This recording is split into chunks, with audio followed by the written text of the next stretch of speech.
إن الحمد لله نحمده ونستعينه ونستغفره ونعوذ بالله من شرور أنفسنا ومن سيئات أعمالنا من يهده الله فلا مضل له ومن يضلل فلا هادي له وأشهد أن لا إله إلا الله وحده لا شريك له وأشهد أن محمدا عبده ورسوله يا أيها الذين آمنوا اتقوا الله حق تقاته ولا تموتن إلا وأنتم مسلمون يا أيها الناس اتقوا ربكم الذي خلقكم من نفس واحدة وخلق منها زوجها وبث منهما رجالا كثيرا ونساء واتقوا الله الذي تساءلون به والأرحام إن الله كان عليكم رقيبا يا أيها الذين آمنوا اتقوا الله وقولوا قولا سديدا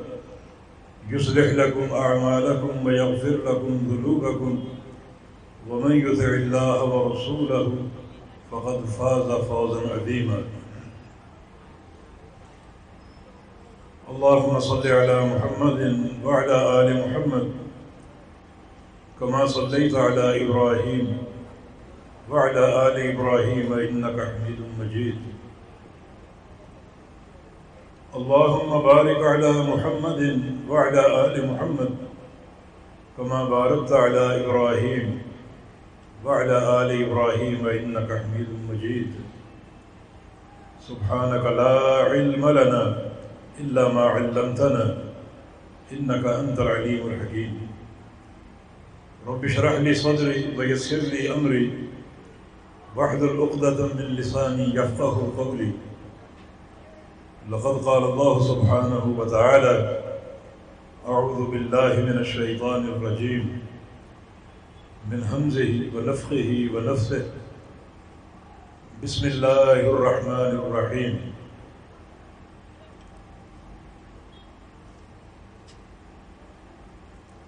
هو الذي بعث في الأميين رسولا من أنفسهم رسولا منهم يتلو عليهم آياته ويزكيهم ويعلمهم الكتاب والحكمة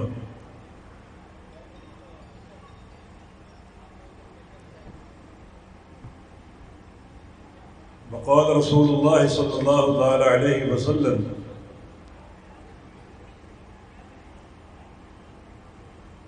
بعثت بالسيف بين يدي الساعة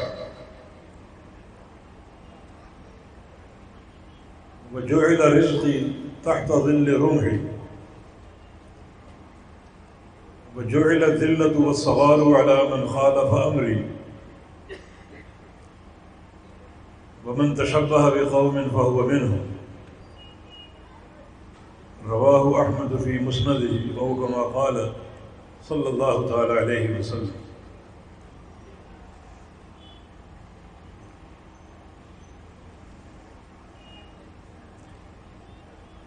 رسول کریم صلی اللہ علیہ وسلم کے خادم انس بن مالک رضی اللہ تعالی عنہ جنہوں نے 10 سال اللہ کے پیارے حبیب کی خدمت کی تھی، جن کے لیے نبی علیہ السلام کی بہت سی بشارتیں موجود ہیں اور بہت سی دعائیں بھی ثابت اور منقول ہیں۔ ایک دعا خاص طور پہ اللہم اکثر مالہ وولدہ وادخلہ الجنہ، اے اللہ انس کے مال میں اور اس کی اولاد میں برکتیں عطا فرما دے، اور انس کو قیامت کے دن جنت کا داخلہ عطا فرما دے۔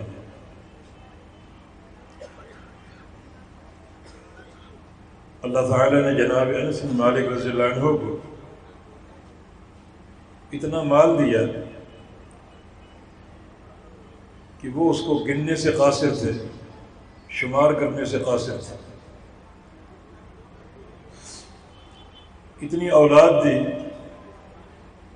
کہ ان کے نام بھی انہیں یاد نہ تھے. اور جناب انس فرمایا کرتے تھے کہ نبی علیہ السلام نے یہاں 3 دعائیں دی ہیں، 2 حاصل ہو چکی ہیں اور تیسری کا انتظار ہے. مگر اس کے باوجود اللہ تعالیٰ کا خوف، خشیت اتنی غالب تھی کہ ہمیشہ فکر آخرت قائم رہتی اور آخرت کے تصور سے لرزاں اور ترساں رہتے کہ قیامت کے دن میرا کیا بنے گا. اللہ تعالیٰ کے غصے کا خوف اور کتاب و سنت میں وارد اخروی وعیدوں کا ڈر، بس یہ سوچ ہمیشہ قائم رہتی، اس سوچ میں ہمیشہ مبتلا رہتے کہ قیامت کے دن کیا بنے گا. اسی سوچ کے تحت ایک بار نبی علیہ السلام کے پاس آئے، حاضر خدمت ہوئے اور آ کر ایک خواہش کا اظہار کیا. وہ خواہش یہ تھی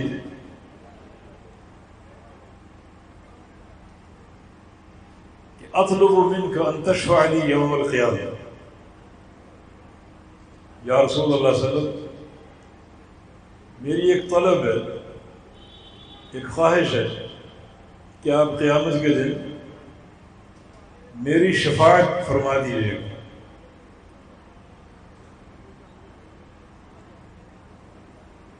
جناب انس کی یہ درخواست اسی خوف کا مظہر ہے، اسی سوچ کی عکاس ہے کہ میری یہ خواہش ہے کہ آپ قیامت کے دن میری سفارش فرما دیجیے. رسول اللہ صلی اللہ علیہ وسلم نے ارشاد فرمایا کہ انی فاعل انشاءاللہ، انشاءاللہ میں ایسا کروں گا اور آپ کی شفاعت کروں گا.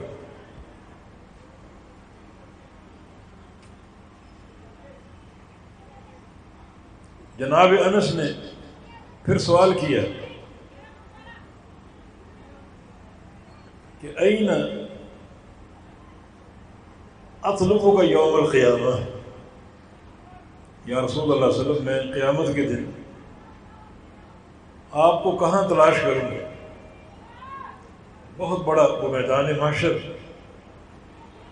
جس میں سارے اولین و آخرین جمع ہوں گے، اربوں کھربوں انسان، تو ان کے بیچ میں آپ کو کیسے ڈھونڈوں گا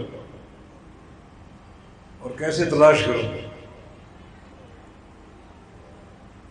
رسول اللہ صلی اللہ علیہ وسلم نے ارشاد فرمایا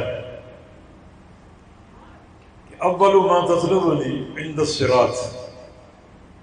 انس، مجھے سب سے پہلے اس مقام پر آ کر تلاش کرنا جہاں سے لوگ پل صراط پر قدم رکھیں گے، چڑھیں گے اسے عبور کرنے کے لیے. یہ پل جہنم کے اوپر نصب ہوگا اور اس کو عبور کر کے ہی جنت میں پہنچنا ممکن ہوگا. یہ ایک ہی راستہ ہے جنت کا. تو سب سے پہلے مجھے وہاں آ کر ڈھونڈنا، وہاں آ کر تلاش کرنا، میں وہاں مل جاؤں گا. فَإِن لَّمْ تَجِدْنِي عند الصراط، اور اگر پل صراط کے پاس مجھے نہ پاؤ تو فاطلبنی عند المیزان، پھر مجھے تلاش کرنا اس مقام پر جہاں ترازو قائم ہوگا، ترازو نصب ہوگا اور لوگوں کے اعمال تولے جائیں گے.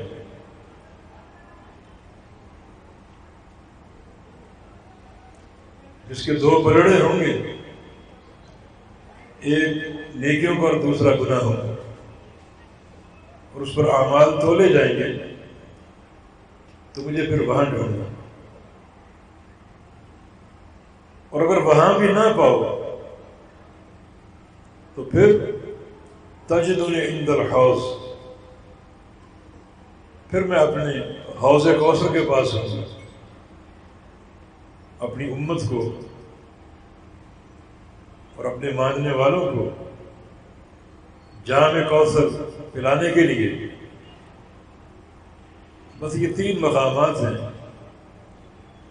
جہاں میں بار بار آؤں گا اور باری باری آؤں گا، کبھی پل صراط کے پاس، اور کبھی میزان کے پاس، اور کبھی حوض کوثر کے پاس۔ یہاں یہ حدیث مکمل ہو گئی۔ میں نے یہ حدیث الترغیب والترہیب امام منذری رحمہ اللہ کی کتاب میں پڑھی ہے، اور اس حدیث کو شیخ البانی رحمہ اللہ نے صحیح قرار دیا ہے۔ تو اسی حدیث کے تعلق سے 4 سوال آج اٹھاؤں گا، اور ان کے جواب آپ کے سامنے پیش کروں گا اللہ تعالیٰ کی توفیق سے۔ بس یہ دعا ہے کہ اللہ تعالیٰ مجھے کتاب و سنت کے راستے سے الگ ہونے نہ دے، اور جو بھی بیان ہو وہ کتاب اللہ سے ہو، سنت رسول اللہ سے ہو صلی اللہ علیہ وسلم، اور کوئی چیز باہر سے نہ آئے۔ اور در حقیقت دین کتاب و سنت ہی کا نام ہے۔ پیارے پیغمبر محمد رسول اللہ صلی اللہ علیہ وسلم جب دنیا سے جانے لگے، یہی واشگاف اعلان آپ نے فرمایا تھا کہ ترکت فیکم امرین لن تضلوا ما تمسکتم بہما، کتاب اللہ و سنتی، کہ تمہارے بیچ 2 امر 2 آرڈر چھوڑے جا رہا ہوں، جب تک انہیں تھامے رہو گے گمراہ نہ ہوگے، اور اگر ان سے ہٹ گئے، برگشتہ ہو گئے، سرک گئے، تو پھر تم گمراہ ہو جاؤ۔ وہ 2 چیزیں کتاب اللہ اور سنت رسول اللہ صلی اللہ علیہ وسلم، اور انہی 2 چیزوں کے بارے میں آپ فرما گئے تھے کہ ترکتکم علی البیضاء لیلھا ونہارھا سواء لا یزیغ عنہا الا ہالک، کہ میں تمہیں ایک روشن اور چمکدار راستے پر چھوڑے جا رہا ہوں۔ یہ جو کتاب و سنت ہے انتہائی واضح ہے، نور ہے، یہ روشنی کا مینار ہے۔ لیلھا ونہارھا سواء، اور اس کی رات اور دن دونوں برابر ہیں۔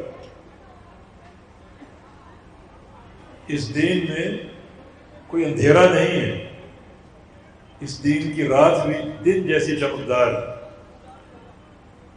یہ روشن سورج چھپ جاتا ہے، ابھی کہیں نظر نہیں آئے گا آپ کو۔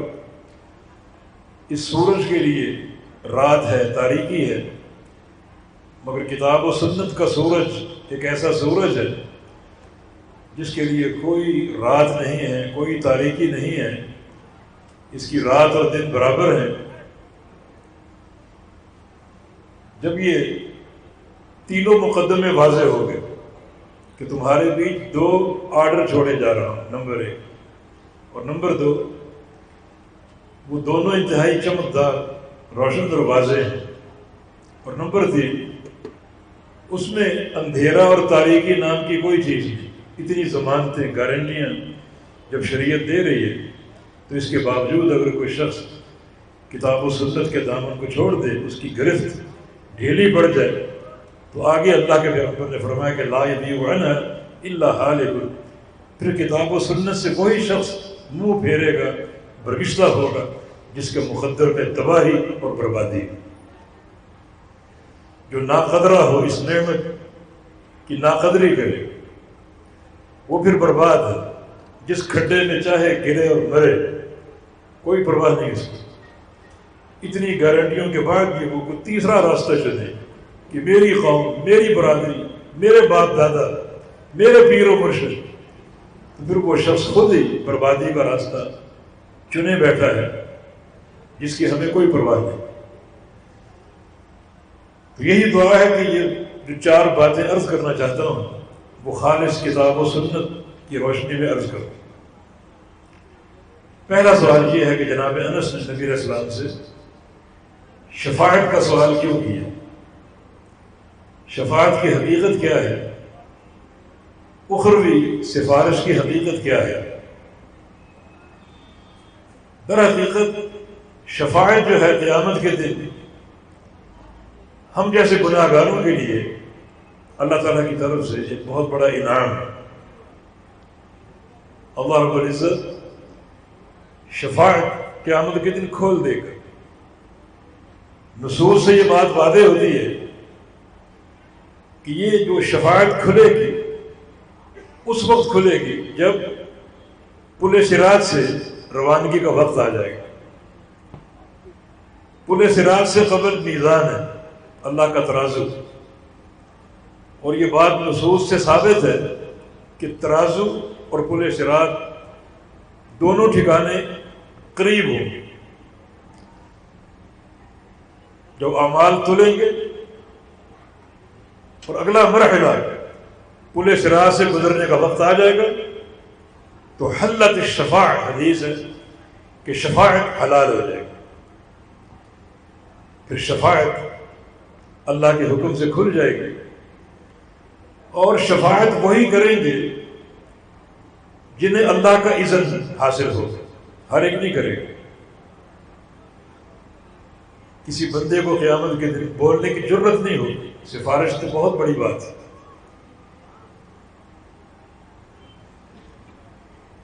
ہر ایک سفارش نہیں کرے گا، اللہ کے امر سے ہوگی، اللہ کے اذن سے ہوگی۔ آیت الکرسی آپ روز پڑھتے ہیں، من ذا الذی یشفع عندہ الا باذنہ۔ اس کے بعد یعنی قیامت کے دن کون ہے شفاعت کرنے والا؟ کوئی نہیں، الا باذنہ، سوائے اللہ کے اذن سے اور اس کے امر سے، اس کی اجازت سے۔ ہر ایک نہیں کر سکتے، اور ہر ایک کے لیے نہیں ہے کہ جس کی چاہے سفارش کر دو۔ قرآن کہتا ہے وَلَا يَشْفَعُونَ إِلَّا لِمَنِ ارْتَضَىٰ، کہ جو بھی شفاعت کرنے والے ہوں گے وہ سفارش کریں گے ان لوگوں کی جن کی شفاعت پر اللہ راضی ہوگا۔ جو صحیح بخاری کے حدیث میں یحد لی حد، کہ میں نے سفارش کن کی کرنی ہے، ان کی حد بندی اللہ کرے گا۔ نہ کوئی مرضی کا شافع بنے گا، نہ کوئی مرضی کا مشروع ہوگا۔ ہمارے ہاں شفاعت کا تصور بہت ہی غلط ہے، جس کو چاہو شفیع بنا لو، ہرگز نہیں۔ نہ کوئی مرضی کا شافع ہوگا یعنی سفارش کرنے والا، اور نہ کوئی مرضی کا مشروع ہوگا جس کی سفارش کی جائے گی۔ دونوں کا تعین اللہ کرے گا۔ شافع کون ہوگا اللہ اس کا تعین کرے گا، اور مشروع کون ہوگا اللہ تعالیٰ اس کا تعین کرے گا۔ اب شافع کون ہے اس میں کوئی شک نہیں کہ محمد الرسول اللہ صلی اللہ علیہ وسلم شافع روز جزا، جس کی دلیل نبی علیہ السلام کی حدیث ہے انا اول شافع و اول مشفع، میں وہ شخصیت ہوں جو قیامت کے دن سب سے پہلے شافع بنوں گا اور سفارش کروں گا۔ وہ اول مشفع، اور میں وہ شخصیت ہوں جس کی سب سے پہلے شفاعت قبول کی جائے گی، جس کی سب سے پہلے شفاعت مانی جائے گی اور قبول کی جائے گی، وہ میں ہوں، یعنی محمد رسول اللہ صلی اللہ علیہ وسلم۔ اس حدیث نے شافع کا تعین کر دیا کہ شافعین میں سے پہلا شافع محمد رسول اللہ صلی اللہ علیہ وسلم۔ باقی رہ گا مشروع کا تعین کہ آپ شفاعت کس کی کریں گے، مشروع کون ہوگا، یہ تعین باقی ہے۔ اس کے لیے دو حدیثیں آپ سن لیجیے، ایک صحیح بخاری کی، صحیح مسلم کی، جس کے راوی ابو ہریرہ رضی اللہ عنہ نے، انہوں نے نبی علیہ السلام سے ایک سوال کیا، من اسعد الناس بشفاعتک یوم القیامہ، یا رسول اللہ صلی اللہ علیہ وسلم وہ کون خوش نصیب لوگ ہیں جن کی آپ شفاعت فرمائیں؟ کون خوش نصیب؟ اس کا معنی سب کی شفاعت نہیں ہوگی،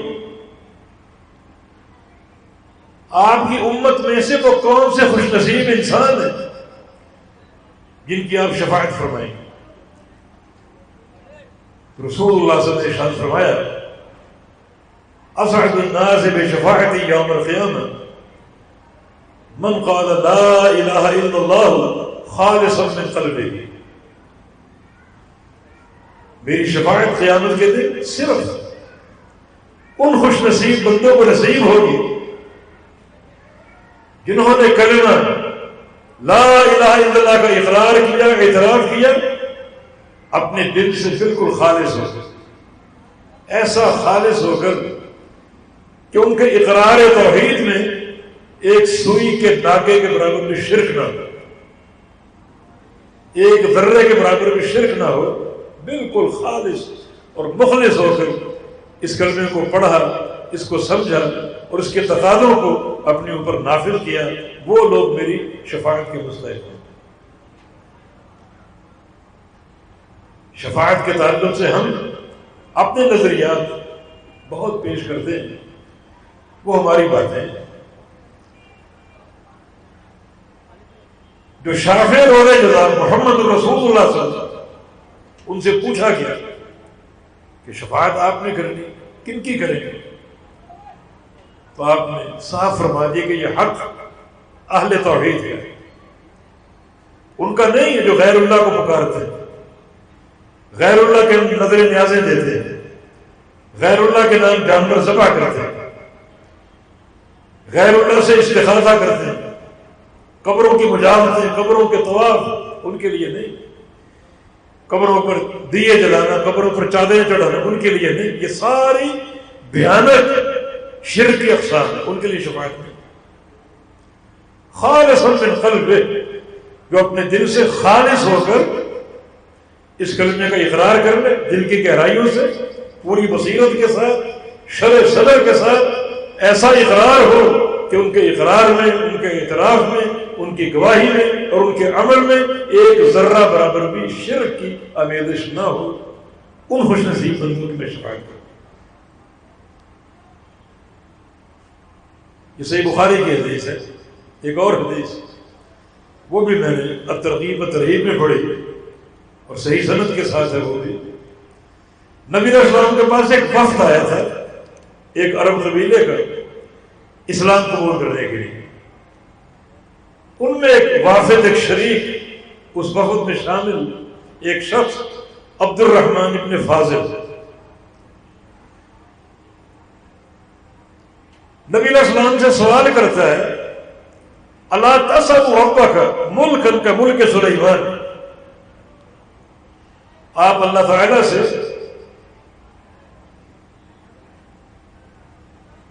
ایسے ملک کا سوال کیوں نہیں کرتے، ایسی سلطنت کا جیسا ملک اور سلطنت اللہ تعالیٰ نے سلیمان علیہ السلام کو دیا تھا، جیسی بادشاہت انہیں ملی، خزانے انہیں دیے گئے، تمام جن و انس اور درندوں پرندوں پر ان کی حکومت تھی، فراوانی تھی، تو ایسی بادشاہت آپ بھی طلب کر لیں، اللہ تعالیٰ سے سوال کریں، اللہ پورا کرے گا، آپ کی دعائیں رد نہیں ہوتی، بلکہ آپ کو تو پیشکش ہوئی ہے کہ اگر آپ کہیں تو یہ سارے پہاڑ سونے کے بن جائیں اور آپ کے ساتھ چلیں، جتنا چاہو سونا بانٹ لو، اور یہ جو حجر و شجر ہے، یہ کنکر، انہیں ہیرے جواہرات بنا، دولت کی ریل پھیل ہو، ثروتوں اور خزانوں کے ڈھیر ہو، اگر چاہوں تو ایسا کر دیں؟ فرمایا کہ نہیں، مجھے یہ امارت نہیں چاہیے، بادشاہت نہیں چاہیے، احب ان آکل یومن و اجوع یومن، میری تو دلی خواہش یہ ہے، تمنا یہ ہے کہ ایک دن کھانا کھاؤں، دوسرے دن فاقے میں گزاروں، بھوکا رہوں، مجھے یہ بادشاہ نہیں چاہیے۔ تو عرض کیا کہ بادشاہ طلب کر، قوم پیٹوں پر پتھر باندھ رہی ہے، گھروں میں فقر اور فاقہ ہے، یہ بادشاہ طلب کر۔ رسول اللہ صلی اللہ علیہ وسلم نے ارشاد فرمایا کہ ان اللہ اعطانی افضل مما اعطى سلیمان، عبد الرحمن اللہ تعالیٰ نے جو کچھ مجھے دیا ہے وہ سلیمان علیہ السلام کی بادشاہ سے کئی افضل ہے۔ ان کی بادشاہ پوری دنیا پر تھی، چند ہی ایسے بادشاہ گزرے جیسے ذوالقرنین جس کا قصہ سورہ کہف میں ہے، چند ہی ایسے بادشاہ جو پوری دنیا کے حاکم تھے، ان میں سلیمان علیہ السلام۔ فرمایا کہ مجھے اللہ تعالیٰ نے سلیمان علیہ السلام کی بادشاہت سے بھی افضل چیز دی۔ جی وہ کیا ہے؟ اللہ تعالیٰ نے مجھے ایک دعا دی ہے، ایک دعا کا اختیار دیا کہ آپ مجھ سے جو چاہے مانگیں۔ اب چاہتے تو بادشاہتیں مانگ لیتے، اس سے بڑی بادشاہت مل جاتی۔ فرمایا کہ میں نے اس دعا کا حق دنیا میں استعمال ہی نہیں کیا۔ یہ امت کا درد ہے، جس طائف میں آپ کو لوگ پتھر مار رہے تھے، اتنی تکلیف آپ کو محسوس ہو رہی تھی کہ جس طرف آپ کا منہ تھا وہیں آپ بھاگ اٹھے، پورا لباس آپ کا خون سے رنگین ہے۔ جس وقت آپ احد کی ایک گھاٹی میں نڈھال ہو کر گر گئے تھے، دندان مبارک شہید ہو چکا تھا، چہرہ زخمی ہو چکا تھا اور سر میں خون کی کڑیاں داخل ہو چکی تھی، اس دن چاہتے تو اس دعا کا حق استعمال کر لیتے، لیکن نہیں۔ میں نے وہ دعا سنبھال لی، یہ حق قیامت کے دن استعمال کرنے کے لیے۔ تو پھر وہ کیسے استعمال کریں گے؟ فرمایا کہ میں اس دعا کا حق استعمال کروں گا قیامت کے دن شفاعت لامتی، اپنی امت کی بذریعہ شفاعت بخشوانے کے لیے، امت کو بذریعہ شفاعت بخشوانے کے لیے یہ حق میں استعمال کروں۔ لگتا ہے کہ ساری امت بخشی جائے گی، لیکن نہیں، اگلا جملہ وَهِيَ نَائِلَةٌ لِمَن مَاتَ مِنْ أُمَّتِي لَا يُشْرِكُ بِاللَّهِ شَيْئًا۔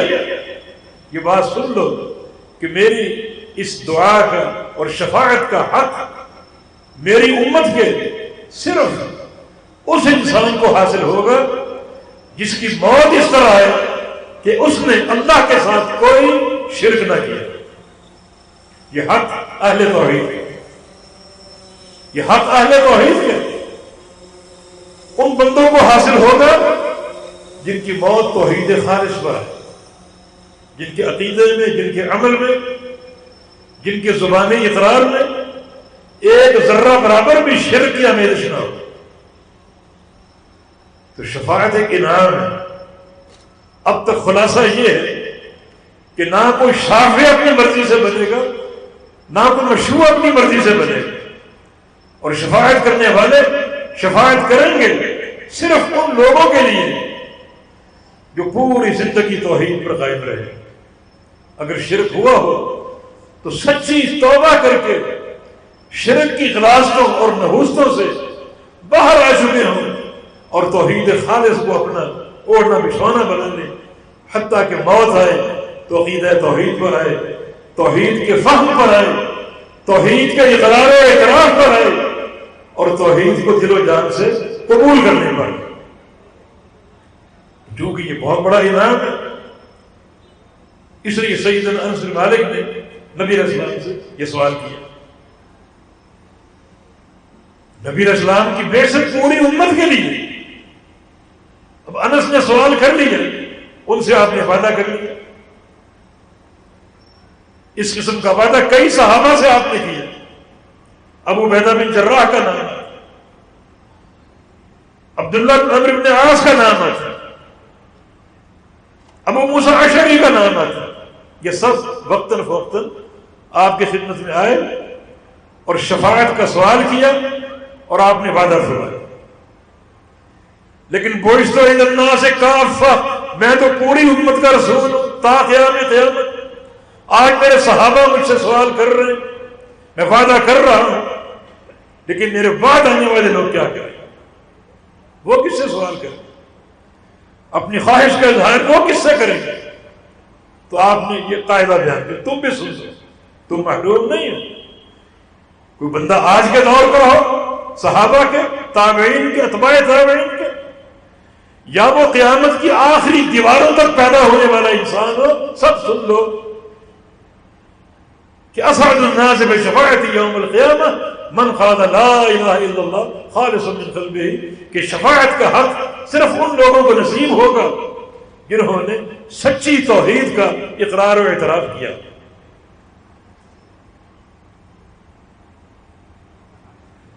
نبی علیہ السلام کی محبت کے دعوے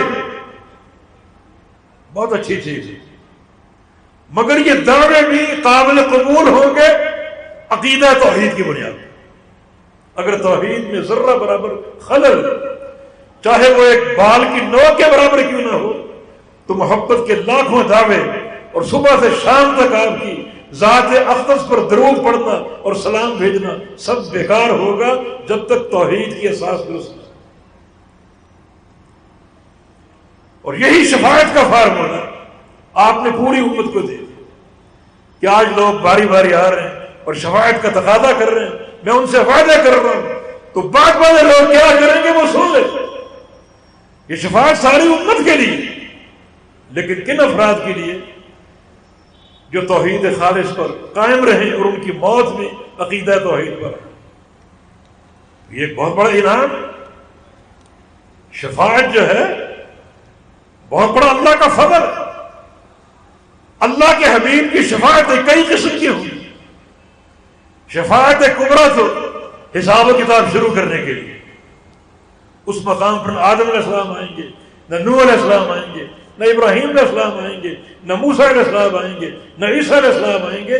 یہ مقام صرف اور صرف میرے پیارے رسول کے لیے ہے کہ وہ حساب و کتاب شروع کرنے کے اللہ تعالیٰ سے شفاعت کرے. یہ آپ کا خاصہ اور آپ کا تمیز ہے جو آپ کو حاصل ہے. قیامت کے دن بہت سے خصائص آپ کو ملیں گے. آپ والی حوض کوثر ہوں گے اور کوئی نہیں.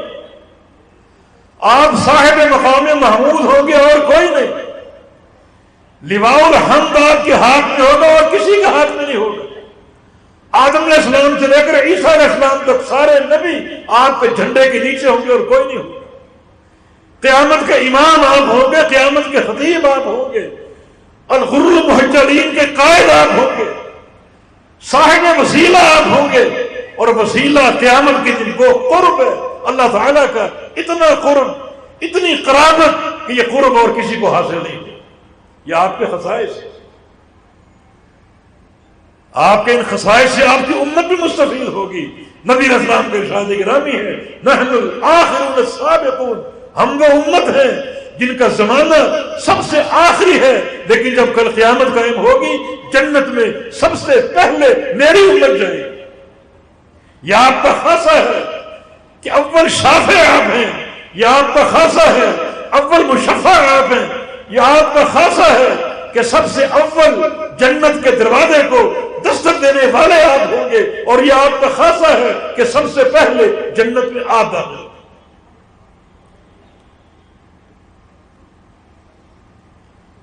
تو شفاعت کے اس مقام کو ضائع کرنے کی کوشش نہ کرو. یہ فرقہ بندیاں ہماری اپنی پیدا کرتے ہیں. یہ دعوت علماء سوء کی ہیں. اللہ پاک نے ہم سے ڈرایا، ہم سب کو تنبیہ کی.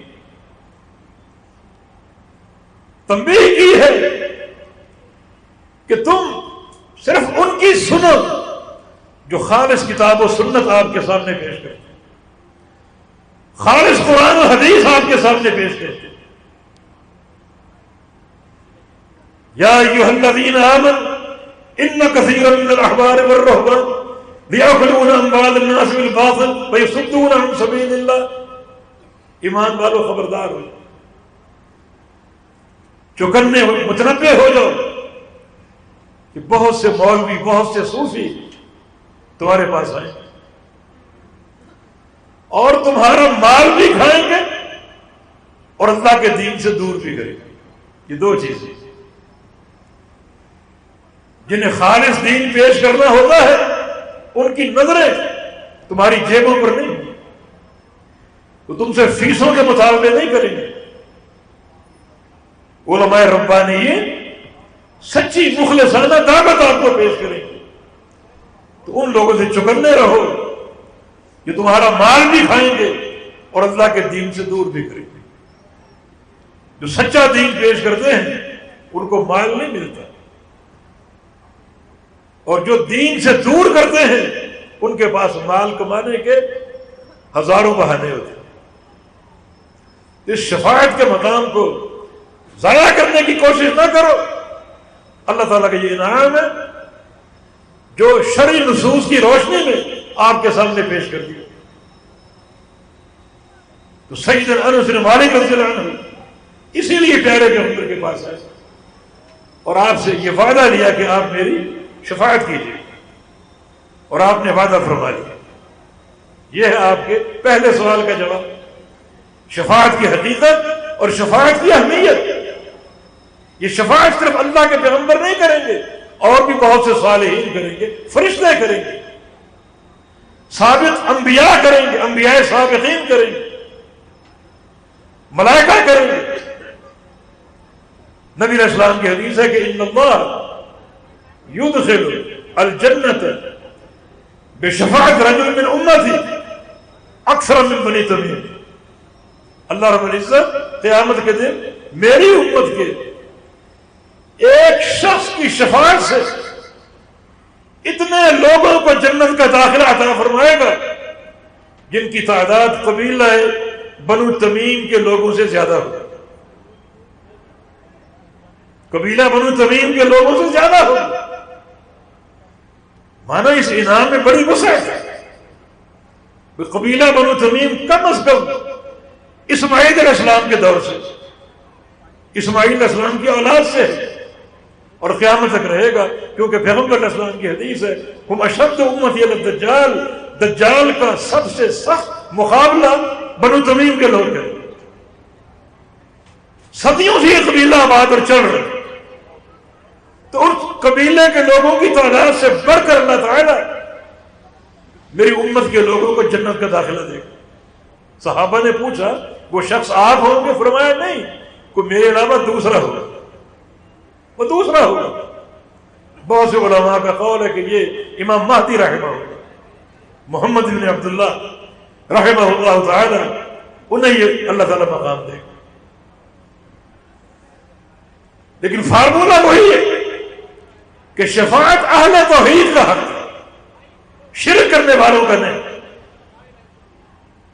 لا یشفعون الا لمن ارتضی، شفاعت کرنے والے شفاعت کریں گے صرف ان لوگوں کی جن کی شفاعت اللہ پسند کرے گا، اور شرک کرنے والے کو دن رات اللہ کی غیرت کو للکارتے، اس کی غیرت کو چیلنج کرتے، اللہ ان سے کیسے راضی ہو؟ وہ اللہ کو ناراض کرنے والے۔ اور شفاعت حق ہے ان لوگوں کا جن سے اللہ راضی ہوگا، اور یہ لوگوں کو جنت کا داخلہ اس شفاعت کے ذریعے نصیب ہو۔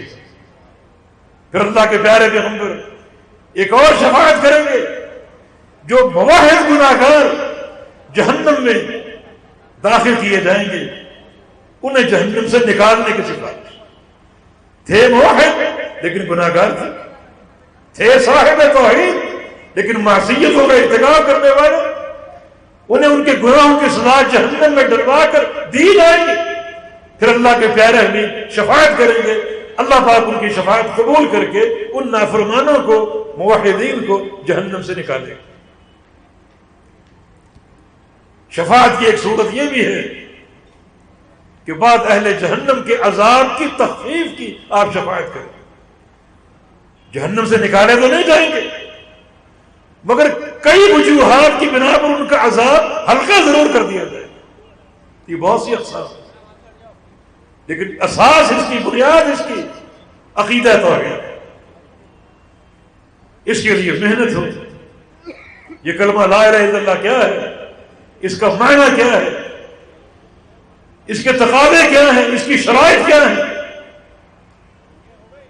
ان سب کو ماننا اور پہچاننا ضروری.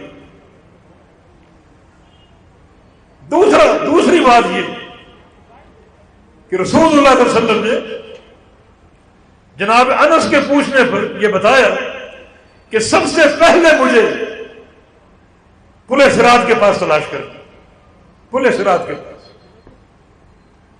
یہ کیوں؟ پھر اس کے بعد میزان کے پاس، یہ کیوں؟ پھر اس کے بعد حوض کوثر کے پاس، یہ کیوں؟ بس یہ 3 باتیں مزید ہم نے اٹھانی اور ان پر مختصر بات کرنی. در حقیقت ان 3 مقامات کا تعین ہم سب کی تنبیہ کے لیے کہ ان مقامات کی تیاری کر کے آنا، سب کو اس کا سامنا، سب کو یہاں کامیابی کی ضرورت ہے. پہلا مقام پل صراط. پل صراط کیا ہے؟ یہ ایک تیز دھار پل ہے. تیز دھار، دنیا میں تیز دھار چیز بلیڈ ہے، ایک ریزر ہے، اس کی دھار تیز ہوتی ہے. سمجھے کہ ایک لمبا ریزر جہنم کی پشت پر نصب، یہ راستہ، یہ پل صراط. جہنم کی پشت پر یہ طویل ریزر نصب، اس کو عبور کرنا ہے، اس پر چلنا ہے. ایک تو یہ تیز ہوگا، ایک حدیث کے مطابق ادق من الشعر واحد من السیف، یہ بال سے زیادہ باریک ہوگا اور تلوار سے زیادہ کاٹنے والا ہوگا. اتنا باریک. اس راستے پر چلنا ممکن ہوگا؟ اور پھر مدحدار مزلقہ کے الفاظ، اس پل پر پھسلن ہوگی، قدم جمیں گے نہیں، ٹکیں گے نہیں. جب قدم رکھو گے تو پھسلنے کی کوشش ہوگی. اور پھر اس پر اندھیرا اور تاریکی ہوگی، روشنی نہیں ہوگی. یہ راستہ نظر نہیں آئے گا. ہاں نظر آئے گا اس شخص کو جس کو اللہ تعالیٰ نور عطا فرمائے. اور یہ نور کس چیز سے ہوگا؟ 2 حدیثیں آپ سن لیجئے، بات واضح ہو جائے گی. ایک آپ کا فرمان یسیر الناس بقدر نور، کہ لوگ اس پر چلیں گے اپنے نور کے بقدر. نور متفاوت ہے، کسی کے پاس زیادہ، کسی کے پاس کم. حتیٰ کہ ایک حدیث میں آتا ہے کچھ لوگ ایسے بھی ہوں گے جن کا نور اتنا کم ہوگا کہ ان کے پاؤں کے ایک انگوٹھے میں نور کا نقطہ ہوگا بس. تو لوگ چلیں گے اپنے نور کے بقدر. اور دوسری حدیث یسیر الناس بقدر اعمال، کہ لوگ چلیں گے اپنے اعمال کے بقدر. بات واضح ہوئی کہ یہ نور اعمال کی وجہ سے، اعمال صالحہ کی وجہ سے، جس قدر نیکیاں زیادہ ہوں گی، عمل صالح زیادہ ہوگا، اسی قدر نور بھی زیادہ ہوگا.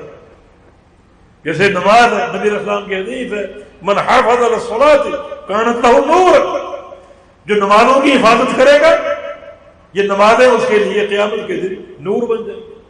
بشر المشائین فی الظلم بنور تام یوم القیامہ، جو لوگ تاریکیوں میں چلتے ہیں، نماز پڑھنے کے لیے گھر سے جاتے ہیں اندھیروں میں، انہیں بشارت دے دو قیامت کے دن مکمل نور. تو باقی اعمال بھی ہیں، روزے ہیں، حج ہے، زکوٰۃ ہے، جہاد ہے، دیگر فرائض ہیں، نوافل ہیں، ان سے بھی نور پیدا ہوگا، نور ملے گا تو پل صراط پر گزرنا، چلنا یہ ممکن ہوگا بقدر نور. تو اعمال مختلف ہیں، کسی کے زیادہ کسی کے کم. اسی تفاوت کی وجہ سے لوگ گزرنے میں بھی متفاوت ہوں گے.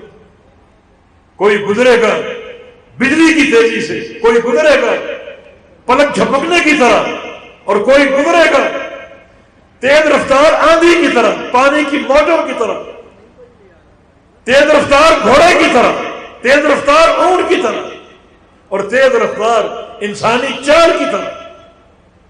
اور کچھ لوگ جن کا نور پاؤں کے انگوٹھے میں ایک نقطے کی مانند ہوگا، وہ کبھی چلیں گے، کبھی گریں گے، کبھی اٹھیں گے. نبی علیہ السلام کی ایک حدیث کے مطابق بعض لوگ جیسے بچہ گھٹنوں کے بل چلتا ہے یا سرین کے بل چلتا ہے، اس طرح بعض لوگ پل صراط پر چلیں. کتنی مدت کے بعد اور کتنے عرصے بعد وہ پل صراط کو عبور کرنے میں کامیاب. یہ گزرنا بقدر نور ہوگا اور نور بقدر اعمال ہوگا. ثابت ہی ہوا کہ یہ منزل بڑی گمبھیر، بڑی کٹھن. اسی منزل پر شفاعت کھل جائے، شفاعت حلال ہو جائے تو اللہ کے پیارے پیغمبر جن کو امت کا درد ہے بار بار آ رہے ہیں پل صراط کی منزل کے پاس اور آ کر شفاعت پر اللہم سلم اللہم سلم، یا اللہ میری امت کو سلامتی عطا فرما دے، میری امت کو سلامتی عطا فرما. فارمولہ وہی ہے توحید خالص کا. توحید خالص کا پوری امت جنت میں داخل نہیں ہوئی. نبی علیہ السلام کی حدیث اللہ تعالیٰ نے مجھے اختیار دیا کہ یا تو شفاعت لے لو یا اپنی آدھی امت جنت میں لے لو. تو فاخترت الشفاعت، میں نے شفاعت کو اختیار کیا، شفاعت کو پسند کر لیا. مانا آپ شفاعت کے ذریعے آدھی امت سے زائد لوگوں کو جنت میں انشاءاللہ پہنچائیں گے. مگر اساس عقیدہ توحید. جنت حرام ہے اہل شرک کے لیے. مشرکین اللہ تعالیٰ کی غیرت کو للکارتے ہیں اور چیلنج کرتے ہیں.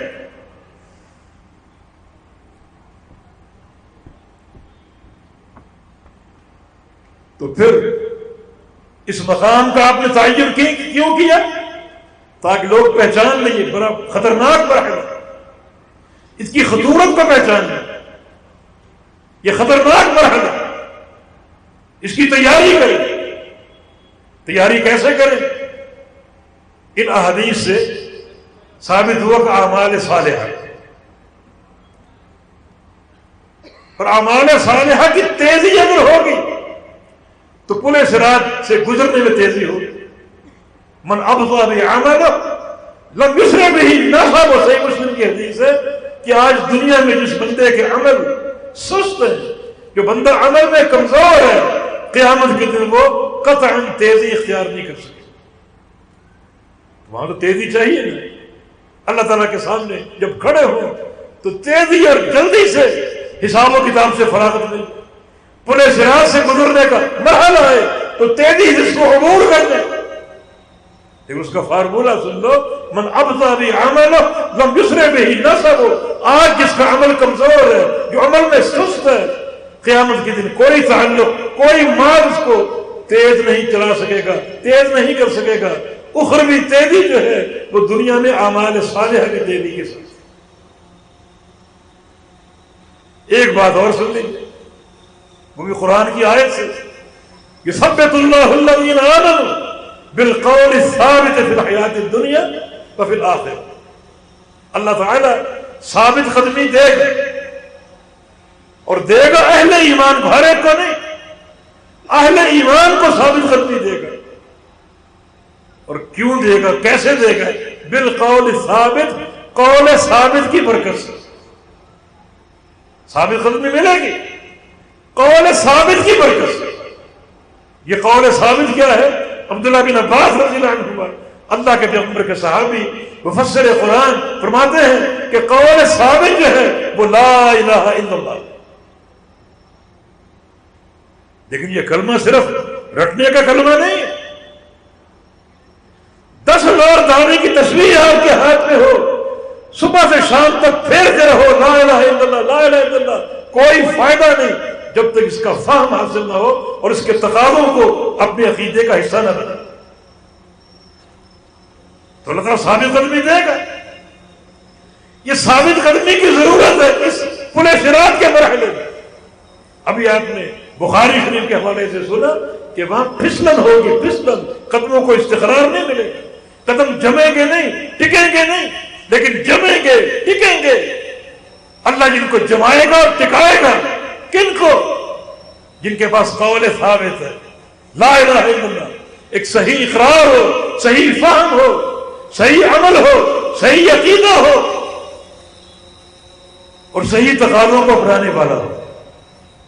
یہ تیاری، ایک تو قول ثابت تیار کر لو، اللہ تعالیٰ قدموں کا ثبات دے گا، دنیا میں ثابت قدمی دے گا، عقیدے پر اور ایمان کی ثابت قدمی۔ ورنہ بہت سے لوگ منحرف ہیں، لیکن اگر تمہارا تعلق اس قول ثابت کے ساتھ گہرا اور مضبوط ہے تو اللہ دنیا میں ثابت قدمی دے گا، گمراہ نہیں ہونے دے گا۔ قبر میں جا کے فرشتے آ جائیں گے، من ربک من نبیک ما دینک، سوال کریں گے۔ اللہ رب العزت فرشتوں کے مناقشے اور سوال کے موقع پر بھی ثابت قدمی دے گا اسی قول ثابت کی برکت سے۔ اور کل قیامت کا دن ہوگا، اللہ تعالیٰ کے سامنے کھڑا ہونا پڑے گا حساب و کتاب کے لیے، اللہ تعالیٰ وہاں بھی ثابت قدمی دے گا اسی قول ثابت کی برکت سے۔ اور جب آگے اگلے مرحلے میں پل صراط سے گزرنے کا وقت آئے گا، اپنے قدم رکھو گے، ٹکاؤ گے، قدم ٹکے گا نہیں مگر اللہ تعالیٰ ٹکا دے گا، ثابت قدمی عطا فرما دے گا اسی قول ثابت کی برکت سے۔ اس مرحلے کی تیاری کے ضروری اقدامات ہیں، یہ مرحلہ بڑا گمبھیر ہے، ضروری اس کے اقدامات۔ یہ ہوگا پہلا مقام۔ اور آپ کے دوسرے سوال کا جواب آ گیا کہ آپ صلی اللہ علیہ وسلم پل صراط کی منزل پر کیوں ہوں گے، بار بار کیوں آئیں گے؟ ان لم تجدنی عند الصراط، اگر مجھے پل صراط کے پاس نہ پاؤ تو پھر تجدنی عند المیزان، قریب ہی میزان کا مرحلہ ہو جہاں ترازو نصب ہوگا اور اعمال تولے جائیں گے، وہاں تمہیں مل جاؤں گا۔ تو میزان کے پاس کیوں؟ میزان کے پاس کیوں ملیں گے؟ مرحلہ میزان کی خطورت واضح کرنے کے، کیونکہ یہیں سے جنت اور جہنم کے قافلے روانہ ہوں گے جنہیں پل صراط سے گزارا جائے گا۔ اعمال کے وزن کے بعد دو پلڑے ہوں گے، ایک نیکیوں کا، دوسرا گناہوں کا۔ نیکیاں اور بدیاں تولی جائیں گی اور یہیں سے نتائج مرتب ہوں گے اور جنتی اور جہنمی اپنے ٹھکانوں کی طرف روانہ ہوں گے۔ پل صراط کو عبور کر کے، یہ جو عبور نہ کر سکے وہ رستے ہی میں جہنم میں گر جائیں گے اور جہنم کا لقمہ بن جائیں گے۔ یہ وزن کیا چیز ہے؟ وزن کیا چیز؟ در حقیقت وزن ہی، اعمال کا وزن ہی حقیقی کامیابی کی نشانی، حقیقی کامیابی کی نشانی۔ اعمال کا وزن، اعمال کی گنتی نہیں، گنتی ہوگی، وزن اعمال سے قبل گنتی ہوگی تاکہ عمل پورا چیک کیا جائے کہ میرے بندے تیری عمر 50 سال تھی، 50 سال کی ساری نمازیں گن کر بتا دو، اتنی نمازیں بنتی، ثابت کرو۔ تیرا مال ہم نے گنا ہوا ہے، تیرا مال مثلا 10 کروڑ تھا، 10 کروڑ کی یہ زکوٰۃ بنتی ہے، ایک ایک پیسہ زکوٰۃ کا ثابت کر، 50 سال کے روزے ثابت کر، صاحب حیثیت تھا اپنا حج ثابت کر۔ یہ گنتی کا مرحلہ، تعداد ہے اعمال کا مرحلہ۔ یہاں کئی لوگ کامیاب ہوں گے، کئی لوگ ناکام ہوں گے۔ ناکام کون ہے؟ جو اپنی نمازیں پوری نہ کر سکے، روزے پورے نہ کر سکا، زکوٰۃ کا پورا حساب نہ دے سکا۔ اور یہاں کامیاب کون ہے؟ جس کی نمازیں پوری ہیں، روزے پورے ہیں، زکوٰۃ کی ادائیگی پوری ہے، مرحلہ کامیاب ہو گیا۔ لیکن آگے بڑھو، ابھی حساب فائنل نہیں ہوا، آگے بڑھو فائنل حساب کے لیے۔ حساب فائنل ہوگا اس میزان کے پاس۔ نمازیں پوری ہیں ٹھیک ہے، روزے پورے ہیں ٹھیک ہے، زکوٰۃ پوری ہے ٹھیک ہے، حج ہے، عمرے ہیں، جہاد ہے، فرائض اور نوافل ہے ٹھیک ہے۔ اب ان ساری نیکیوں کو ڈالو اس پلڑے میں، نیکیوں کے پلڑے میں، نمازیں ڈال دو، روزے ڈال دو، حج عمرے ڈال دو، زکاتیں ڈال دو، دوسرے پلڑے میں گناہوں کو ڈالو۔ اب یہ وزن حقیقی نتیجہ مرتب کرے گا، یہ وزن حقیقی نتیجہ مرتب کرے گا۔ اگر نیکیوں کا پلڑا بھاری ہو گیا تو بندہ کامیاب۔ بس بتانا یہ ہے کہ کن نیکیوں کا وزن بنے گا، ہر نیکی کا نہیں، ہر نیکی کا نہیں۔ رب سمین لا یزن عند اللہ جناح بعوضہ، قیامت کے دن بہت سے لوگ بھاری بھرکم آئیں گے، نیکیوں کے ڈھیر لے کر آئیں گے، پہاڑوں کی چوٹیوں کی طرح ان کی نیکیاں کھڑی ہوں گی، انہیں ان کی نیکیوں سمیت ترازو کے پلڑے میں ڈال دیا جائے گا۔ جب تولا جائے گا ان کا وزن ایک مچھر کے پر کے برابر بھی نہیں ہوگا۔ کہاں گئی وہ نمازیں، وہ تہجد، وہ عمرے، کہاں گئے وہ؟ ہر نیکی کا وزن نہیں ہوگا۔ یہاں معاملہ گنتی کا نہیں ہے، بلکہ گنتی کے معاملے کے بعد عمل کے معیار کا معاملہ۔ وہ نیکی وزنی ہوگی جس میں معیار کی دو چیزیں موجود،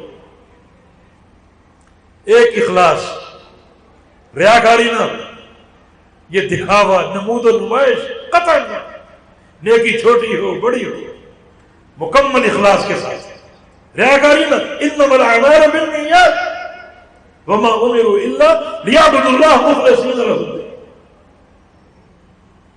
یوم تبلی السرائر۔ اللہ اکبر۔ قیامت کے دن ہر عمل کے تعلق سے تمہارے دلوں کے بھید نکالے جائیں گے۔ یہ بندے کا حج ہے، 10 لاکھ کا پیکج تھا، 40 دن مکہ مدینہ میں گزارے، یہ اس کا حج ہے ٹھیک ہے۔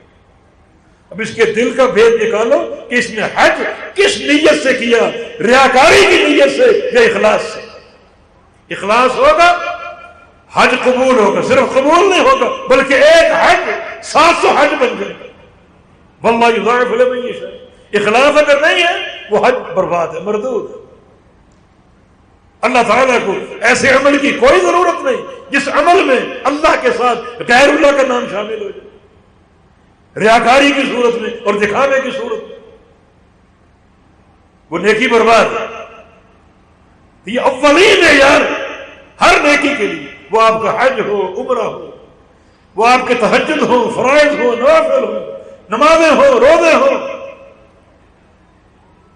یہ ہر نیکی کے وزنی ہونے کا پہلا معیار اخلاص کے ساتھ۔ دوسرا معیار یہ ہے کہ وہ نیکی مطابق ہو اللہ کے حبیب کے طریقے اور اللہ کے حبیب کی سنت۔ بس نماز کیسے پڑھی؟ صلو کما رأیتمونی اصلی، جیسے مجھے پڑھتے ہوئے دیکھتے، نبی علیہ السلام کا طریقہ۔ یہی تو محبت کا امتحان ہے۔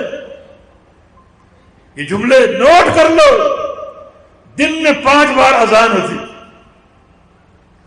جو ہی مؤذن اللہ اکبر کہتا ہے، اذان شروع کرتا ہے، لوگوں کا 2 طرح سے حساب شروع ہو جاتا ہے، 2 طرح سے امتحان شروع ہو جاتا ہے۔ ایک اللہ کی محبت، ایک اللہ کے رسول کی محبت۔ اب سب دیکھے جائے، سب کو دیکھا جائے، اللہ تعالیٰ سے محبت ہے یا نہیں، اللہ کے رسول سے محبت ہے یا نہیں۔ یہ دن میں 5 موقع پر 5 مرتبہ تمام لوگوں کا امتحان ہے، آزمائش ہے، اللہ کی محبت کے تعلق سے اور اللہ کے رسول کی محبت کے تعلق سے۔ اللہ تعالیٰ کی محبت کا امتحان یہ ہے کہ اب یہ بندہ کیا کرتا ہے، اٹھتا ہی نہیں، نماز کے لیے جاتا ہی نہیں جاتا، اور یہ نماز اللہ تعالیٰ کے لیے ادا کرتا ہی نہیں کرتا، ریاکار تو نہیں ہے، اخلاص کے ساتھ، پوری خشیت کے ساتھ، حضور قلبی کے ساتھ نماز پڑھتا ہی نہیں پڑھتا۔ تو امتحان میں کامیاب کون ہے؟ کہ جو ہی مؤذن نے اللہ اکبر کہا آپ کھڑے ہو گئے. کوئی میٹنگ چل رہی ہے ہوتی رہے گی، بعد میں دکان ہے چلتی رہے گی، دوست خوشگپیاں ہو رہی ہیں، کوئی ضرورت نہیں. بعد میں یہ موقع ہوں گے. ابھی تو اللہ کی ندا آ گئی، اللہ کی طرف سے بلاوا آ گیا اور آپ کا امتحان شروع ہو گیا کہ محبت سچی ہے یا جھوٹی. اگر فوراً کھڑے ہو گئے جیسا کہ اللہ کے حبیب کی سنت تھی، ام المومنین فرماتی ہیں کہ کان رسول اللہ صلی اللہ علیہ وسلم یحدثنا ونحدثہ، اللہ کے پیارے پیغمبر گھر میں تشریف فرما ہوتے، ہم سے باتیں کر رہے ہوتے، ہم آپ سے باتیں کر رہے ہوتے. فَإِذَا أُذِنَ لِلصَّلَاةِ، لیکن جو ہی نماز کی اذان ہوتی آپ اذان سنتے اللہ اکبر، جو ہی سنتے قام كأنه لا يعرفنا، تو آپ کھڑے ہو جاتے، یوں کھڑے ہوتے کہ کوئی اللہ کے پیارے پیغمبر ہمیں پہچانتے ہی نہیں، ہمارا کوئی تعلق ہی نہیں. اس سے قبل باتیں ہو رہی، اذان سنتے ہی آپ کی حالت اور کیفیت یہ ہوتی کہ کوئی آپ ہم کو پہچانتے ہی. یہ ہے صدق محبت، سچی محبت کا امتحان ہے. دوسرا جو محبت کا امتحان وہ اللہ کے حبیب کی محبت کا امتحان کہ چلا اٹھ کے نماز کے لیے جا رہا ہے، اخلاص بھی ہے، مسجد میں صف اول میں کھڑا ہے، ٹھیک ہے، پہلے امتحان میں کامیاب ہے. لیکن محبت رسول کا امتحان یہ ہے کہ نماز کس طریقے سے پڑھتا ہے. جس کی محبت کا دعویٰ ہے اس کے طریقے سے پڑھتا ہے یا اپنے باپ دادا کے طریقے سے پڑھتا ہے. یہ بھی ایک امتحان ہے. جو ہی اذان شروع ہوتی ہے دو طرح کا امتحان لوگوں پر قائم ہے. ایک اللہ کی محبت کا امتحان، دوسرا اللہ کے رسول کی محبت کی سچائی کا امتحان. یہ اس کا فائدہ آج قیامت کے دن مرحلہ میزان، اللہ کی محبت اور اللہ کے رسول کی محبت. اللہ کی محبت کیا ہے کہ عمل اخلاص کے ساتھ کرو، اور اللہ کے رسول کی محبت کیا ہے کہ عمل آپ کے طریقے کے مطابق کرو. اب یہ نیکی وزنی ہو. وہ بھاری بھرکم شخص جس کے اعمال صالحہ پہاڑوں کی چوٹیوں کی طرح کھڑے تھے، جب تولا گیا تو مچھر کے پر کے برابر ملا نہیں. کیوں؟ نیکیاں ہیں، نمازیں روزے ہیں، معیار سے خالی، اخلاص نہیں ہے. جب اخلاص تو ہے اللہ کے پیارے پیغمبر کی سنت اور آپ کے طریقے کی اتباع نہیں. لوگوں ان باتوں کو ہوا میں اڑانا دیجیے. وہ شرعی حقائق کے کتاب و سنت کی روشنی میں آپ کے سامنے پیش ہے. کوئی ایسی غیر بات نہیں، کوئی اپنے سینے سے بات نکال کر آپ کو نہیں دی جا رہی، یا کتاب ہوگا یا سنت رسول ہوگا. تو پھر یہ مرحلہ بہت ہی لمبی. بہت لوگ ایسے ہوں گے جو تعداد اعمال میں تو کامیاب ہو چکے مگر وزن اعمال میں دھڑام گرتے ناکام ہو گئے. ان کے عمل تعداد میں بہت ہے، معیار سے خالی، یا اخلاص موجود نہیں، یا اللہ کے پیارے پیغمبر کی اتباع موجود. اور عمل کی قبولیت کے لیے ضروری ہے اخلاص بھی ہو اور پیغمبر اسلام کی اتباع بھی ہو. اس لیے آپ نے بولا کہ انس اگر مرحلہ پل صراط پر نہ پاؤ تو مرحلہ میزان کے پاس آ جائے، میزان کے پاس کھڑا ہو، وہاں اپنی امت کی شفاعت کے لیے بڑا وہ گمبھیر اور کٹھن مقام ہو. تو اس مرحلے کے تعین کا مقصد یہ ہے کہ اس کی تیاری کرو. تیاری کیسے کریں؟ ایک عمل کی کثرت ہو، دوسرا عمل اخلاص کے ساتھ ہو، تیسرا عمل اللہ کے پیارے پیغمبر کی غلامی اور آپ کی اتباع اور آپ کی اطاعت کے ساتھ، تب کامیابی ممکن. چوتھی اور آخری بات پلے سے میزان حوض. اگر میزان کے پاس بھی نہ ملو تو حوض کوثر، کیونکہ وہ آپ کا حوض ہے، اس امت کا اکرام ہے. وہ قیامت کے دن پورے میدان محشر میں آپ کو ایک قطرہ پانی کا نہیں ملے گا، یہ ٹھاٹھے مارتا وہ حوض موجود ہے. جنت کی 2 نہروں کا پانی اس حوض میں گرے گا. آپ خورے آسمان کے ستاروں کے برابر، اور پانی دودھ سے بڑھ کر سفید، شہد سے بڑھ کر میٹھا، اور برف سے زیادہ ٹھنڈا ہو. نبی اسلام کی حدیث ہے من شرب شربة منه لم يظمأ حتى يدخل الجنة، یا لا يظمأ حتى يدخل الجنة. جس شخص کو حوض کوثر کے پانی کا ایک گھونٹ نصیب ہو جائے میدان محشر 50,000 سال کے برابر ہوگا، اور سورج 1 میل کے فاصلے پر ہوگا، ایک گھونٹ اگر مل گیا تو جنت کے داخلے تک اس کو پیاس نہیں لگے۔ اس کی اہمیت کو پہچانو۔ یہ پانی بھی ہر ایک کو نہیں ملے گا۔ صحیح بخاری کی حدیث کے مطابق، دیگر کتب حدیث کی صحیح اللہ کے پیارے پیغمبر کے فرامین کے مطابق، کئی لوگ حوض کوثر کی طرف بڑھیں گے، حوض کوثر کی طرف بڑھیں گے، چہرے ان کے مسلمانوں والے، اور اللہ کے نبی صلی اللہ علیہ وسلم شدت اشتیاق سے ان کا انتظار کریں۔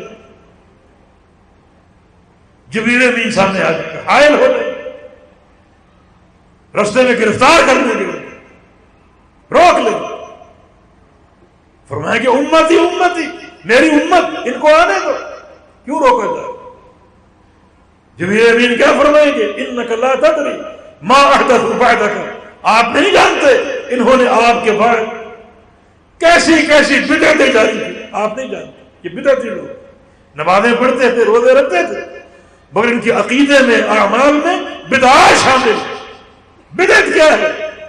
ہر وہ عمل بدعت ہے جو کتاب و سنت سے ثابت ہے، اور آپ اس کو نیکی سمجھ کر کے، اس میں جہاد کی ریل گاڑی نہیں آتی، جہاد میں بیٹھنا کوئی نیکی سمجھ کر نہیں ہوتا، ریل گاڑی کا سفر کوئی نیکی سمجھ کر نہیں ہوتا، یہ دنیاوی ترقی ہے۔ بدعت جو ہے وہ دین کا عمل نیکی سمجھ کر کیا جائے، حالانکہ نہ وہ قرآن میں ہے نہ وہ حدیث میں۔ بہت سے محدثین نے صراحت کی ہے کہ شیطان کو عام گناہوں سے زیادہ بدعت سے محبت ہے۔ گناہوں کی بخشش ممکن ہے، بدعت کی بخشش ممکن نہیں۔ ان اللہ حجب التوبۃ عن کل صاحب بدعہ، نبی اسلام کا فرمان ہے، اللہ تعالیٰ نے بدعتی انسان سے توبہ کو چھپا دیا۔ وہ سمجھتا ہے کہ یہ اچھا عمل ہے، کیونکہ شیطان اپنا بدعت کا راستہ سجا کر پیش کرتا ہے، ملمہ سازی کے ساتھ پیش کرتا ہے، اس میں ظاہری چمک دمک ہوتی ہے، اور سمجھتا ہے یہ نیکی۔ توبہ کیسے کرے؟ توبہ تو وہ انسان کرے جس کو گناہ کا احساس ہو جائے۔ ایک زانی اپنی زنا سے توبہ کر سکتا ہے، کسی مرحلے میں اس کو اس گناہ کا احساس ہو سکتا ہے، چور توبہ کر سکتا ہے، ڈاکو توبہ کر سکتا ہے، شرابی توبہ کر سکتا ہے۔ بدعتی توبہ کیسے کرے؟ وہ تو گناہ سمجھتا ہی نہیں، وہ تو نیکی سمجھتا ہے، کیسے توبہ کرے؟ اللہ نے بدعتی انسان سے توبہ کو چھپا دیا، اس کو توبہ کی توفیق ہی نہیں ملتی، گرفتار ہو چکے۔ کیوں روکا گیا؟ انک لا تدری ما احدثوا بعدک، آپ نہیں جانتے انہوں نے آپ کے بعد کیسی کیسی بدعتیں جاری کی۔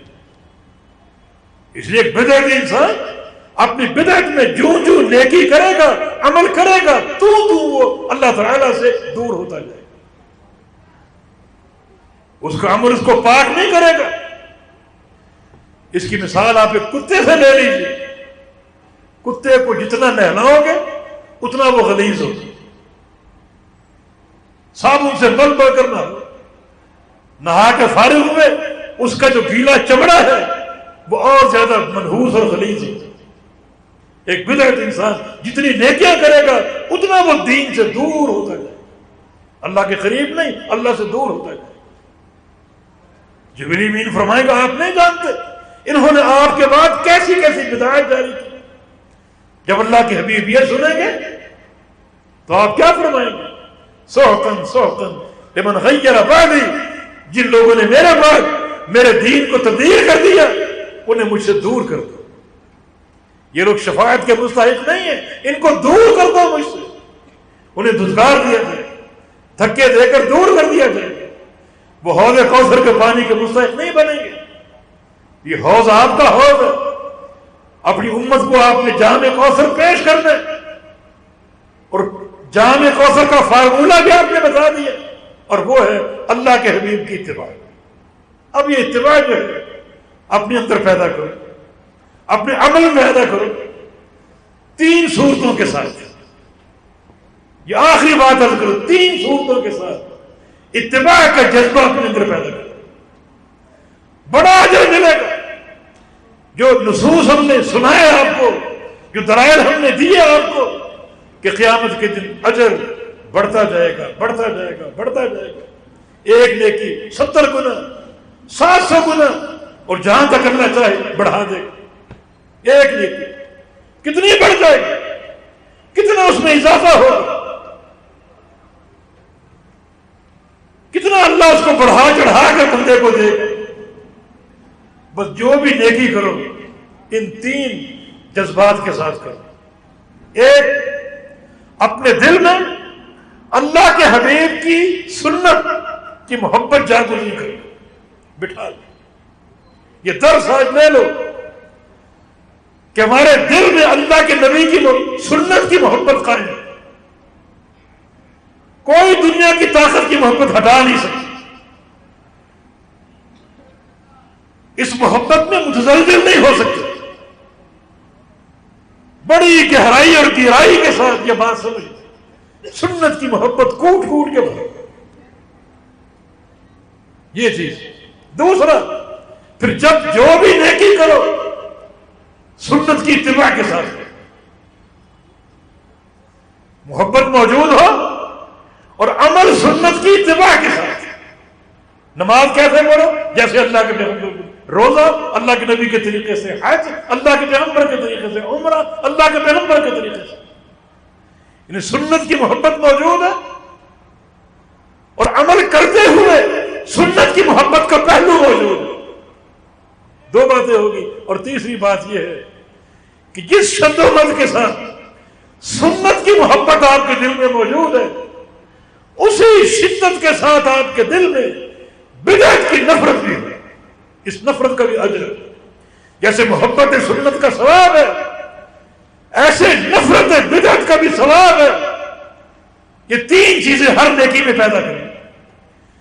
دل میں سنت کی محبت کا اشتیاق ہو، کوٹ کوٹ کے بھرا ہو، اسی دل میں بدعت کی نفرت بھی کوٹ کوٹ کے بھری ہو، اور جو عمل کرو، جو نیکی کرو، اللہ کے پیارے حبیب کی سنت اور آپ کے طریقے کے مطابق۔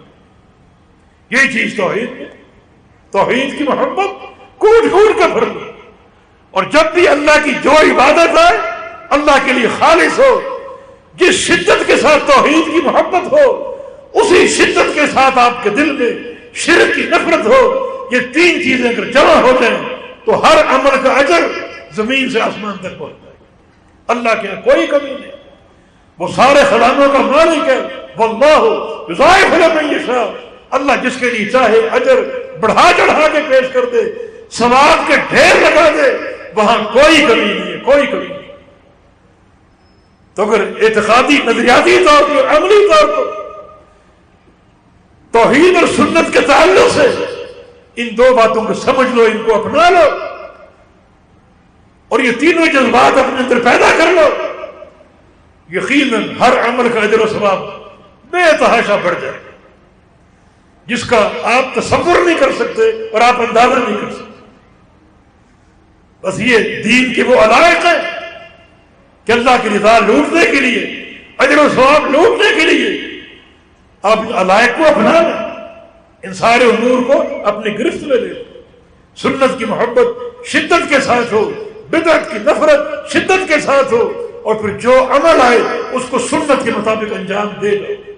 توحید کی محبت شدت کے ساتھ ہو، شرک کی نفرت شدت کے ساتھ ہو، اور پھر جو عبادت ہے اللہ کے لیے خالص کر کے توحید کی اساس پر اس کو انجام دے دو۔ یہ کامیابی کا ایسا فارمولہ ہے کہ انسان کے درجات اعلیٰ اس کے تصور سے بڑھ کر اس کو حاصل ہو جائے۔ اللہ پاک کے توفیق کی صدا ہے۔ اللہ تعالیٰ ہماری نیتوں کو خالص کر دے۔ اللہ تعالیٰ ہمیں اپنے پیارے حبیب کی محبت عطا فرما دے، پیارے حبیب کی سنت کی محبت عطا فرما دے۔ یا اللہ پوری زندگی جب تک موجود ہیں، زندہ ہیں، ایمان پر قائم رکھنا، اپنی توحید پر قائم رکھنا، اپنے اور اپنے پیارے حبیب کی سنت پر قائم رکھنا، اور جب خاتمہ ہو، آخری وقت ہو، ایمان کے ساتھ ہو، دین کی محبت کے ساتھ ہو، تیری محبت کے ساتھ ہو، تیرے پیغمبر کی محبت کے ساتھ ہو، اور تیرے پیغمبر کی سنت کی محبت کے ساتھ ہو۔ اقول قولی ھذا واستغفر اللہ لی ولکم وآخر دعوانا ان الحمد للہ رب العالمین۔